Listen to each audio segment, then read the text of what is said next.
The Anglo and the Asogli people have different stories pertaining to the Exodus. But a closer look will tell you that they are more of the same thing. The Anglo started by saying that they came from a place called Amajopa, which is the origin of mankind. And the Asogli people started from a place called Nwoche.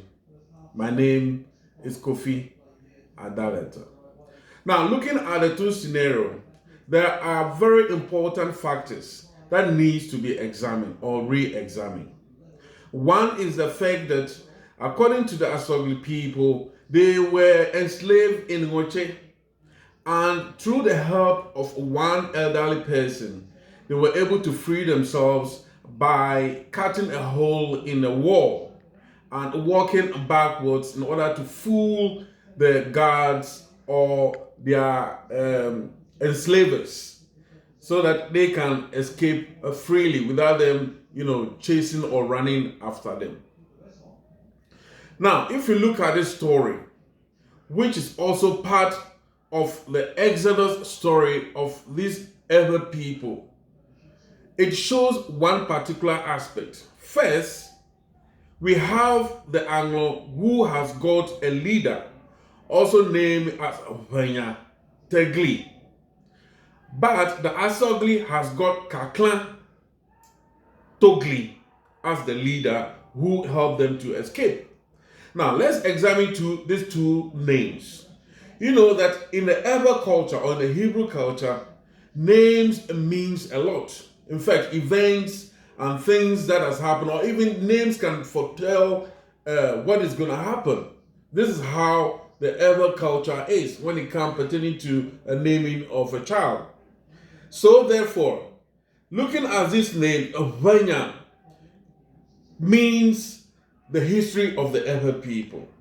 Now, the word Togli does not mean anything in this particular story. It's meaningless. So let's look at the closest word, which is Togli. Togli is to narrate, a story. So we can say, therefore, that Togli makes sense and Togli does not. So we can eliminate Togli. Now, the other name is Kakla. Kakla can also mean to inform. Did you inform your uncle before leaving? So Kakla also means inform. Therefore, we have inform and narrative, which is Togli. And now, if you have to add a Venya to it, we have a Venya, which is the history of the ERVERH people. Kakla, which is to inform them by what? Narratives. So, this means that the whole ERVERH Exodus is coded in such a way that it is preserved for the people of the ERVERH land. It is only the ERVERH people who understands these names can decode or decipher and also find out what this means. So now let's look at the breaking of the wall. According to the Asogli people, they celebrate a festival called Glibazan, which means breaking of the wall, a ceremony or festival. Now, if you're looking at the story of the Exodus itself, in the Bible, they say we read that the sea was divided into two, forming a wall on each side. And there were a way through that the Hebrews or the Vaal were able to pass through.